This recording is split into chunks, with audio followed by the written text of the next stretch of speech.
देश की सरकार भगत सिंह को शहीद नहीं मानती है, जबकि आज़ादी के लिए अपनी जान न्यौछावर करने वाले भगत सिंह हर हिंदुस्तानी के दिल में बसते हैं। भगत सिंह का जन्म 27 सितंबर 1907 को लायलपुर जिले के बंगा में हुआ था, जो अब पाकिस्तान में है। उस समय उनके चाचा अजीत सिंह और श्वान सिंह भारत की आज़ादी में अपना सहयोग दे रहे थे। ये दोनों करतार सिंह सराभा द्वारा संचालित गदर पार्टी के सदस्य थे। भगत सिंह पर इन दोनों का गहरा प्रभाव पड़ा था, इसलिए ये बचपन से ही अंग्रेजों से घृणा करने लगे थे। प्रभावित थे। 13 अप्रैल 1919 को जलियांवाला बाग हत्याकांड ने भगत सिंह के बाल मन पर बड़ा गहरा प्रभाव डाला। लाहौर के नेशनल कॉलेज की पढ़ाई छोड़कर भगत सिंह ने 20 के दशक में भगत सिंह महात्मा गांधी द्वारा चलाए जा रहे अहिंसा आंदोलन में भाग लेने लगे, जिसमें गांधी जी विदेशी सामानों का बहिष्कार कर रहे थे। 14 वर्ष की आयु में ही भगत सिंह ने सरकारी स्कूलों की पुस्तकें और कपड़े जला दिए। इसके बाद इनके पोस्टर गांवों में छपने लगे। भगत सिंह पहले महात्मा गांधी द्वारा चलाए जा रहे आंदोलन और भारतीय नेशनल कॉन्फ्रेंस के सदस्य थे। 1921 में जब चौरा चौरा हत्याकांड के बाद गांधी जी ने किसानों का साथ नहीं दिया, तो भगत सिंह पर उसका गहरा प्रभाव पड़ा। उसके बाद चंद्रशेखर आजाद के नेतृत्व में गठित हुई गदर दल के हिस्सा बन गए।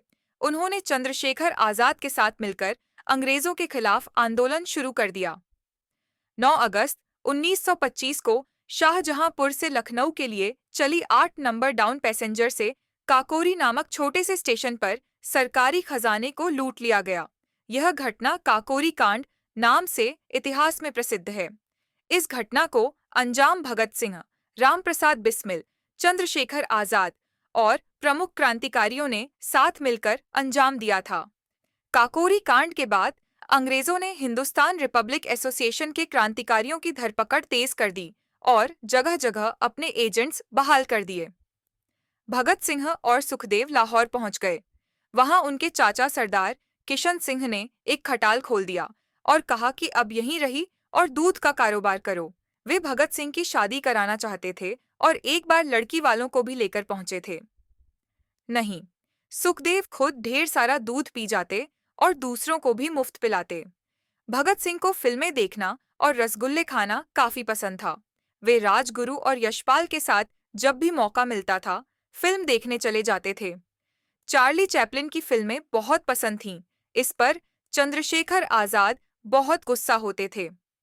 भगत सिंह ने राजगुरु के साथ मिलकर 17 दिसंबर 1928 को लाहौर में सहायक पुलिस अधीक्षक रहे अंग्रेज अफसर जेपी सैंडर्स को मारा था। इसमें चंद्रशेखर आजाद ने उनकी पूरी सहायता की थी।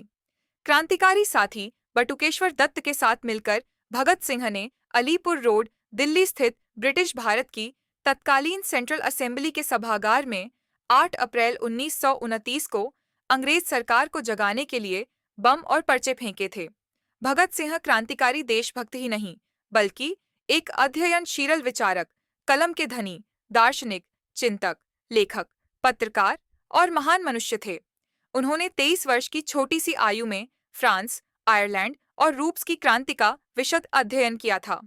हिंदी, उर्दू, अंग्रेजी, संस्कृत, पंजाबी, बंगला और आपरिश भाषा के मर्मज्ञ चिंतक और विचारक भगत सिंह भारत में समाजवाद के पहले व्याख्याता थे। भगत सिंह अच्छे वक्ता, पाठक और लेखक भी थे। उन्होंने अकाली और कीर्ति 2 अखबारों का संपादन भी किया। जेल में भगत सिंह ने करीब 2 साल रहे।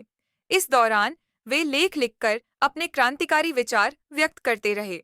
जेल में रहते हुए उनका अध्ययन बराबर जारी रहा। उस दौरान उनके लिखे गए लेख व परिवार को लिखे गए पत्र आज भी उनके विचारों के दर्पण हैं। अपने लेखों में उन्होंने कई तरह से पूंजीपतियों को अपना शत्रु बताया है।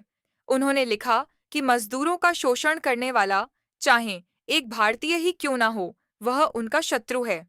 उन्होंने जेल में अंग्रेजी में एक लेख भी लिखा जिसका शीर्षक था, मैं नास्तिक क्यों हूँ। जेल में भगत सिंह व उनके साथियों ने 64 दिनों तक भूख हड़ताल की।